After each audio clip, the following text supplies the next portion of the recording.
abalungi abatuuliriza ku Salt FM zonna nga gye zikoma ku bugazi bwazo era beteeseteese mu programu eno emisingi okubanga mugiwulira muginyumirwa ate mujjamu ebyokuyiga.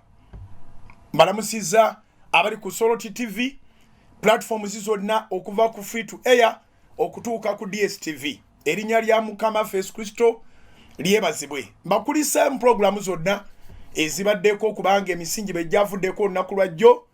Media teyayimiridde. Media yaffe ekola essaawa 24. Ekola essaawa 24. Mwebale abeekumira ku radio, mwebale abeekumira ku TV, mwebale abeekumira ku Salt Media app emitala w'amayanja nga bweroboza ku Salt Media app bw'oyagala odda ku radio, bw'oyagala odda ku TV. Mwebale kyonna kye mwettanira. Mwebale abagitegeeza abalala. Waliwo benjagala okwebazaamu ate ak'ensusso abali kodinga service n'ogiweereza munno ali mu buzibu oluusi nga sina mulokole n'omugamba munnange wuliriza ku ssaala eyo, wuliriza ku kigambo ekyo. Mwebale nnyo, mwebalire ddala abali ku YouTube ya Salt, abali ku Facebook ya Salt. Mwebale nnyo olwa data wammwe, mwebale nnyo olw'obudde bwammwe, mwebale okutwagala. Salt tevuganyizibwa naye ekyo kiva ku ngeri gye mugyagalamu. Tubassaamu ekitiibwa. Mwebale okutulaga nti mwagala midiya eno, mwebale okutulaga nti mwagala obuweereza bwaffe. Nsiima, mbasabira, mbeegayiririra, mbasiibira. Buli kyenkola nkikola nga njagala nammwe muweebwe empeera esinga n'ekyo kye mukola, kubanga Katonda ayinza nnyo okukola okusinga bwe tukkiriza, bwe tusaba ne bwe tuyinza. Nolwekyo mbeebaza. Mwebale akabonero akayatiikiridde ak'engeri gye muwaddeyo ssente za satellite. Mwebale mukoze statement mu kaseera akafaanagana bwe kati, omuntu nga takkiriza nti tusobola okukikola ne mukikola mu bbanga lyennyini lye twogedde.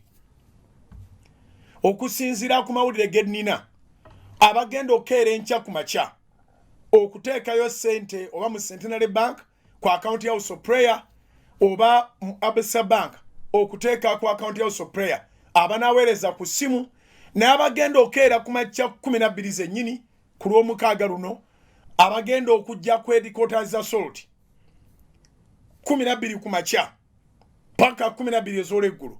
Mu buli ngeri yonna kyendabako oba kye tulabyeko, tulina essuubi nti ku Sunday tuba tulangirira nga sente ziweddeyo. Kye tulabyeko tulina essuubi nti abasigaddeyo abagamba enkya nteeko kikola, sijja kukkiriza akadirisa ka satellite kweggala ng'abalala be bakikozeeko nga sitaddeemu wadde akatono. Abasuubira okeero kikola, Katonda agenda bakozesa. Mmwe mugenda okubanga musembyayo ku kintu kino omwaka guno tukigale. Nzikiriza nga ku Sunday tujja kuba ne report ennungi. Mwebale nnyo abagenze mu banka mu Centenary Bank, mwebale nnyo abagenze mu bank mu Absa Bank, mwebale nnyo abaze ku Salt ne mulekawo ebbaasa zammwe ewa Giriani, ewa Babirye. Abaana abo nabo bakoze omulimu mulungi, bakeera nnyo ate ne bavaawo leeti, kubanga twagamba 12 bw'oba oyagala kusooka ku droppinga pledge yo eya satellite olyoka ogenda okole ennaku zonna 6 babadde bakeera 12. So tubeebaza Mukama kibabalire neyo tasiki gye yabawadde ey'okukuuma obwesigwa. Mukama kibabalire abatuweera omukisa. Benkubidde amasimu mbakubidde, abalala sinaba kubakubira, naye tewaliwo gwe sijja kukubira. Ekyo njagala obeere ng'okimanyi nti ne bwe tunaaba tulangiridde ku Sunday Mukama ng'atusaasidde ne ziggwayo, satellite ne tugikiryalinga ku Monday ng'ennaku z'omwezi 2 era osuubira essimu yange naye essimu gye nsinga okuba nga bwe nayogedde jjo y'ey'okwogera ne Katonda. Nsinga kwogera ne Katonda kubanga abatono be basobodde okujja kwedikota za Salt Erungujja.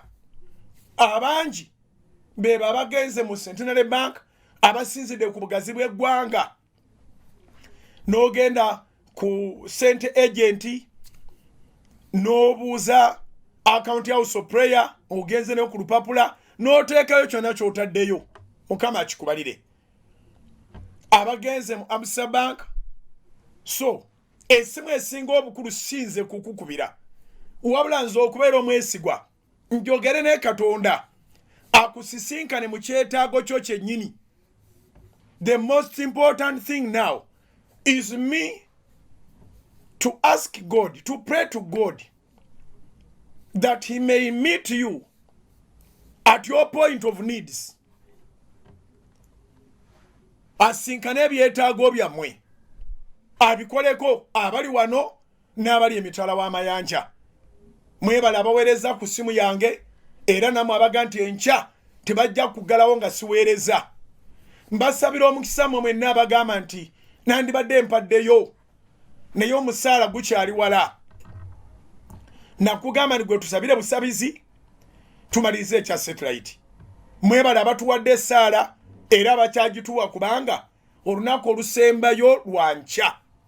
Nkiddamu olunaku olusembayo lwa nkya. Nkiddamu obanga oli wakukeera ku Salt Media nkya. Obanga oli wakugenda mu Centenary Bank ku bigambo ebikwatagana ne satellite okuteekayo contribution yo lwa nkya. Obanga ogenda mu Absa Bank lwa nkya. Ndowooza ababbanka mujja kukozesa obudde obwo okuva ku ssaawa 3 okutuuka ku ssaawa nga 6. Kubanga okuva ku ssaawa 6 kitundu tujja kuba tukontaktinga buli banka etuwe balance tusobole okubalansinga ku Sunday tulyoke tubawe ekituufu. Wabula gwajja ku Salt Media gwe 12 ez'okumakya paka 12 ez'olweggulo ojja kuba osobola okutuuka n'otuuse baasaayo. Ezo nazo tujja zibalansinga tuzigatte wamu neze bampeereza ku simu, tuzigatte wamu neze mutute mu banka, tuzigatte wamu n'ezo ze muleese ku Salt Media. Naye mwebala okulaga okwagala enjiri, okwagala emisingi, okwagala programming yaffe yonna. Njagala bajjukiza kino nti era bwe mutebe maasonda emikutu gino. Era emikutu gino gye twagiteekayo kusisinkana abo abali mu nnyiike, kusisinkana abo abamenyesa emitima, kusisinkana abo omulabe baakozeeko olulumba, kuzzaamu amaanyi abaweddemu amaanyi. Twagiteekawo kusaba n'abo abatamanyi kusaba era bangi abagani musumba. Nze natandika okuliza Salt nga simanyi kusaba, kati bayiza okusaba batambula mu mawanga ne bagenda nga banywevu ate akazo n'ezibalumba nga bali mu mawanga ekyokukola bakimanyi. Tugulumiza Katonda. Naye emikutu gino tegisobola kuyimirirawo nga temutukwatiddeeko mwe abaagisonda olw'ensonga nti ebusoga muwulira 98 katonyeze 2 gyeri eyogera tewali weetawulirwa. Naye ndowooza towulirangayo nawe kalango nti kavudde busoga. Nolwekyo tetuliyo mu bizinesi ya kunoga sente, tuliyo mu bizinesi ya kuvuba myoyo na kuleeta ddembe mu bantu. Mbale egenda paka Kenya 12 katonyeze 6 Salt FM. Ab'Embale bagiwoomerwa buwoomerwa. Ekavalinga abo wonna paka mu Kenya. Kyewunyisa nti oyingira mu Kenya ng'abantu bali ku Soloti. Naye nammwe mukimanyi nga tetujjangayo kalango. Ate nga tulina okusasula satellite enyweza emikutu egyo gibeereyo. Tulina okusasula amafuta, tulina okusasula emisolo, tulina okusasula ebintu bingi. Naye tutera bakoowoola kutuwa kweza eza satellite ezisigadde tutetenkanya ebimu bye 10 n'ebiweebwayo